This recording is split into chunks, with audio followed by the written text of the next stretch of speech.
একজন ছাত্রের প্রথম পরীক্ষায় প্রাপ্ত নম্বর 85। 85। তৃতীয় পরীক্ষার পর তার গড় নম্বর 87 থেকে 82 হলো।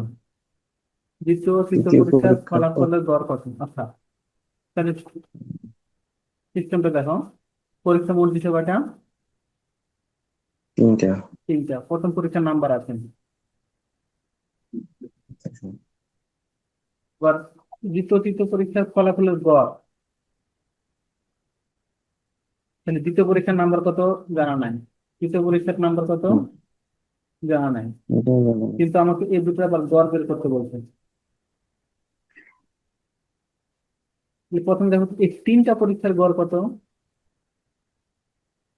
এটা পরীক্ষার পর 82। 82, 87 থেকে কমে এটা হয়েছে। হ্যাঁ, তাহলে তিন পরীক্ষার মোট নাম্বার কত হবে? তাহলে 82 ইন্টু 3। তিন দুগুণে ছয়, তিন আছে 24, 246 না? হ্যাঁ। আচ্ছা, প্রথম পরীক্ষায় কত পাইছে? 85। 85। পঁচাশি। হুম, তাহলে প্রথম পরীক্ষায়, তো প্রথম পরীক্ষার নম্বর কত? 85। তাহলে বলতে হবে না দ্বিতীয় এবং তৃতীয় পরীক্ষার নম্বর? হুম, প্রথম থেকে প্রথম বাদ দিলে দ্বিতীয় তৃতীয় পাবো। তাহলে এখানে কত হয়? হুম। উম, তাহলে 7 বার দিলে 161। আর 24 থেকে